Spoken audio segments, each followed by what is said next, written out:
Hello guys, COVID is on its peak and don't forget to wear mask all the time because four of my family members are COVID positive and fortunately I am COVID negative. That's why my video is a little late. So make sure you wear masks all the time, and now my family members are doing good. So I am making videos again, and this time we are going to learn about for loop. So let me repeat again that what is loop. So loop is something that whenever we want to repeat things or a certain programs and a specific number of times, but with a certain conditions. So that's where loops come into the picture. So here in this video, we are going to learn about for loop. So about for loop, we are going to use a sequence first. So let's suppose we have a list and the name of that list is the motto, and then I'm going to use the motto is as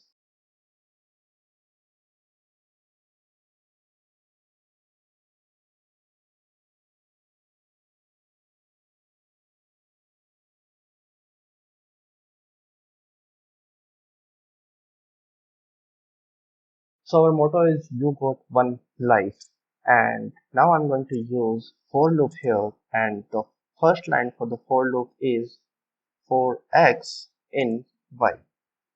So what represent y here? So y is basically the sequence or the list that we have used here as the motto. And what is x here? X is every item that we are going to use in that list. So here x is every item, and what is y here? That is the list, and the name of that list is the motto. So here our for loop condition is all set, where item is representing every element of that list. Now after that colon represent here is that now the for loop body will get started. So here we want to print every item. Now just right click and print out the for loop. So here you can see we have printed out every element of the list. So this is where the for loops come into the picture. We didn't use print statement many of times. We just use it one time and the for loop does it work. So what else we can do with for loop? Let's suppose we have a list of score and in which we are going to use numeric values. Let's suppose we have 42, 25, 12, 16 and 17. Now I have to change here as we have different list here as score. Here you can use any variable name. Let's suppose in the last time we have used item, this time I'm going to use, let's suppose, x. So x is the variable name, and this x will get changed every time whenever the loop will start. So here I'm going to print item, but before that let me say that total is 0, and I want that the total sum of this score list. So here I'm going to use as total equal to total plus x. So here every time, first of all, x will be assigned to 42. Then it will come into the for loop and here it will print 42. After that the total here is 0 and here x is equal to 42. So 42 will be added to the 0 and then it will assign to the total. So now total is 42. Later for loop will start again and this time 25 will assigned to x variable and then it will print 25. Then the total is now 42 as we have done in the previous iteration, and now 42 will be added to 25 and then the result will be given to the total variable. Now the total is again changed and it is 42 plus 25.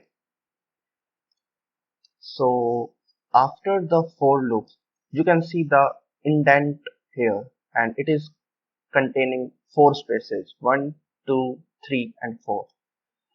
So get out of the indent and print here the total. Because if we stay here into the indent, then we are into the for loop. But we want that after the completing of this for loop, we want the result of the total. So here I will just run it and you can see we have printed out every element and later we have got the total as 112. We have a different method also.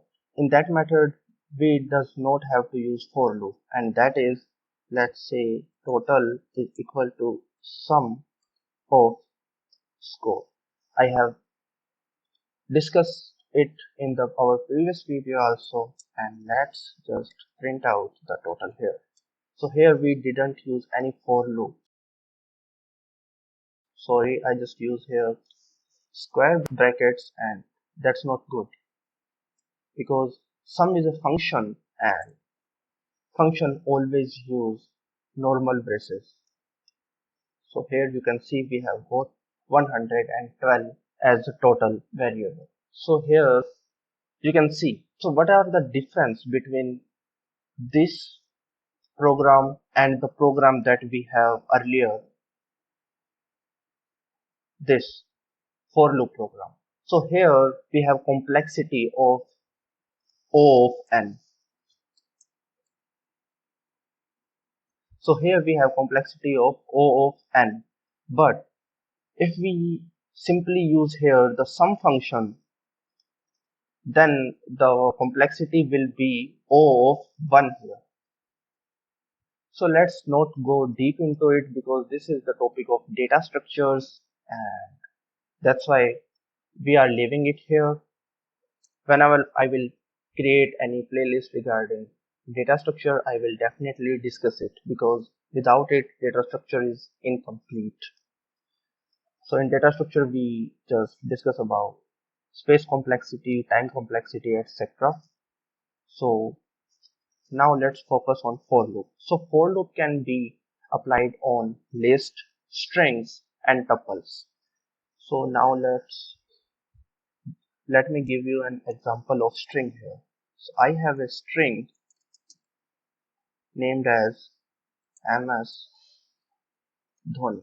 So MS Dhoni is a famous cricketer in India, and now I'm going to use for loop for I in string. So here I is every element in the string variable. Here I will give colon, and whenever you hit the enter, it will be automatically indented. Later I'm going to print I. So here you can see I have got MS Dhoni with the space also. Now let's suppose you don't want that this string will be printed out character wise, but it should be in a single line, right?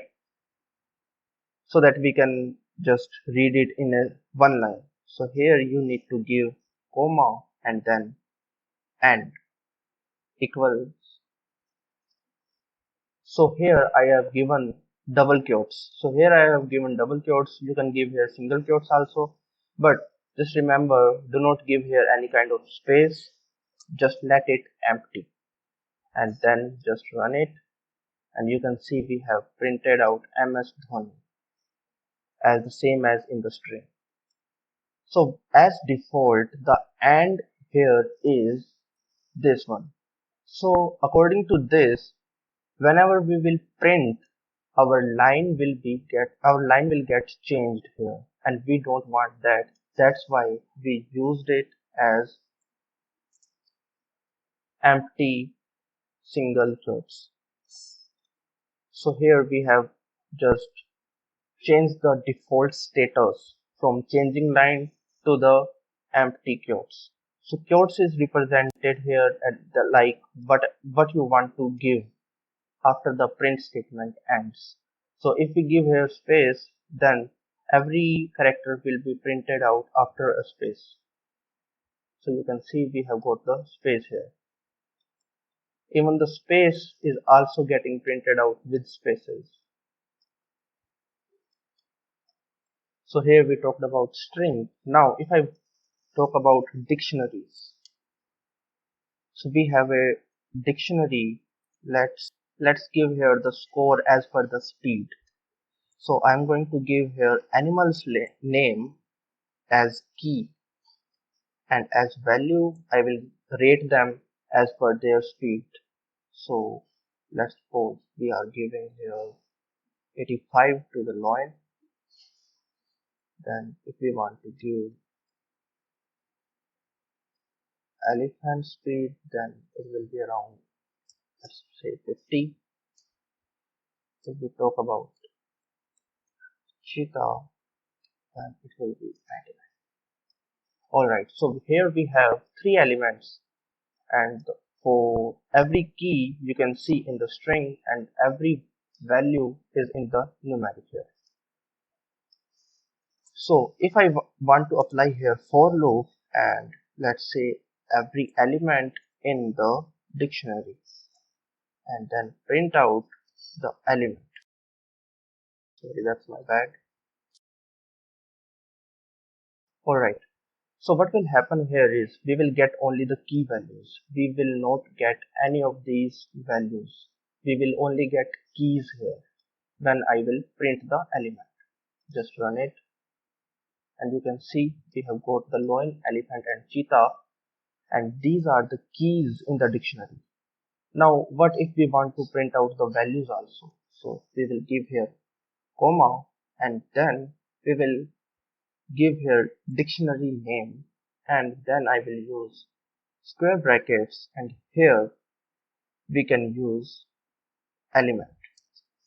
So element is the key here, and when we use key in the dictionary with the square brackets, we will get the value. We have talked about it in our dictionary video, so you can check that out. Now you can see we have got the key and the value both. So this is how you use for loop. So that's it for this video. If you like it, just share it with your friends, and thanks for your watching. Stay tuned for the next one. Till then, peace out.